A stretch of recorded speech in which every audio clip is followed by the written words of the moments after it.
غزہ پر اسرائیلی بمباری، فلسطینی شہداء کی تعداد 687 ہو گئی۔ وحشیانہ بمباری سے 100 فلسطینی بچے بھی شہید۔ اسرائیلی حملوں میں زخمی فلسطینیوں کی تعداد 3000 سے بڑھ گئی۔ اسرائیلی حکام کا فوج کو بمباری میں مزید شدت لانے کا حکم۔ عالمی قوانین کی دھجیاں اڑاتے ہوئے فاسفورس بم بھی برسا دیے گئے۔ اسرائیل کی طرف سے غزہ کی ناکہ بندی بھی جاری۔ اسرائیل کی لبنان میں بھی فضائی اور زمینی کارروائی، کئی لبنانی شہید اور زخمی۔ اسرائیل نے حزب اللہ کے مارٹر حملوں پر جوابی کارروائی کی۔ اسرائیل کی غزہ میں اسپتالوں پر بمباری، ڈاکٹر سمیت طبی عملے کے 15 اراکین شہید، 10 زخمی۔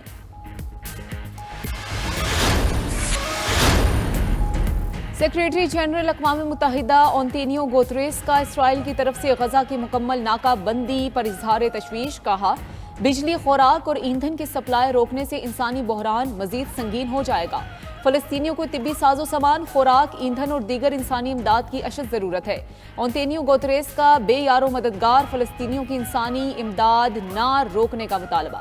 مشرق وسطی میں امن اور استحکام کے لیے 2 ریاستی حل کی طرف جانا ہوگا۔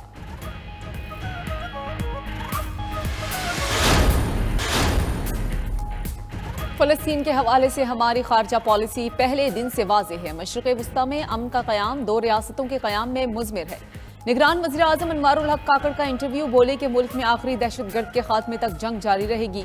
انتہا پسندی کا کلاکما کیا جائے گا۔ نواز شریف کی واپسی سے متعلق قانون کے مطابق فیصلہ ہوگا۔ پی ٹی آئی کے جو لوگ ٹھیک ہے وہ قانونی دائرے میں رہ کر الیکشن لڑیں گے۔ نگران حکومت کے پاس 3.25 ماہ رہ گئے، صرف الیکشن کرانے آئے ہیں۔ عہدے سے سبکدوش ہونے کے بعد سیاسی کردار ادا کرتے رہیں گے۔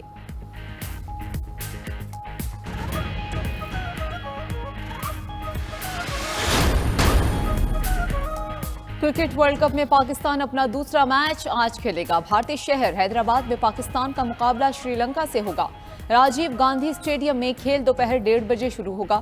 پاکستان نے ورلڈ کپ کے پہلے میچ میں نیدرلینڈز کو بھاری مارجن سے شکست دی تھی۔ ورلڈ کپ میں نیوزی لینڈ اب تک اپنے دونوں میچ جیت کر پوائنٹس ٹیبل پر سر فہرست۔ جنوبی افریقہ دوسرے، پاکستان تیسرے، بنگلہ دیش چوتھے اور بھارت 5ویں نمبر پر موجود۔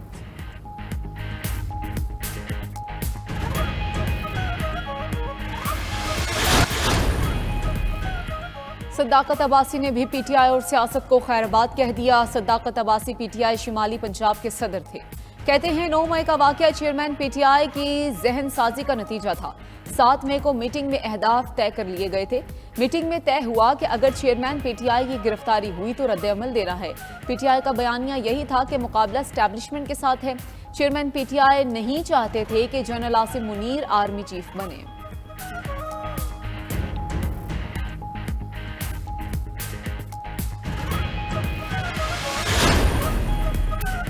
سابق وزیر اعظم شاہد خاقان عباسی کا آئندہ انتخابات میں حصہ نہ لینے کا اعلان۔ کہتے ہیں آج کے حالات کے مطابق الیکشن کے قائل نہیں۔ ان کے لیڈر نواز شریف ہیں، شہباز شریف اور مریم نواز نہیں۔ وہ نون لیگ میں ہی ہیں۔ مریم نواز پارٹی کی باغ ڈور سنبھالیں گی تو ان جیسے لوگوں کو الگ ہونا ہوگا۔ انہیں کسی نے نواز شریف کے استقبال کا نہیں کہا۔ تحریک عدم اعتماد کے بعد حکومت نہیں بنانی چاہیے تھی۔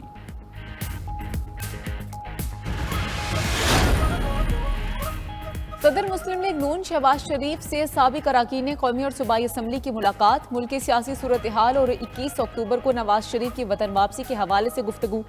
شہباز شریف بولے کہ نواز شریف کا سنہرا دور پھر واپس آ رہا ہے۔ مہنگائی میں کمی کا آغاز جلد ہونے والا ہے۔ نواز شریف کی قیادت میں نون لیگ سے زیادہ عوام کا کوئی ہمدرد نہیں۔ مسلم لیگ نون نے ہمیشہ قوم سے سچ بولا اور دیانتداری سے قوم کی خدمت کی۔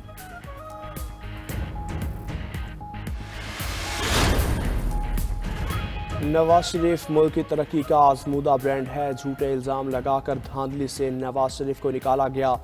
چیف آرگنائزر مریم نواز کی لاہور میں پارٹی کارکنان سے ملاقات۔ کہا نواز شریف کو نکالنے والے نظام سے ہی نکل گئے۔ نواز شریف کو اقتدار سے نکالنے کی سزا ملک اور عوام کو ملی۔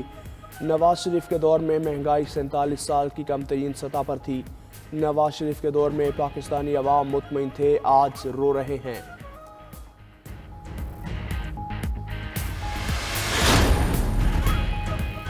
Supreme court practice and procedure act کی سماعت آج بھی ہوگی۔ فل کورٹ بینچ کے روبرو باقی وکلا آج دلائل دیں گے۔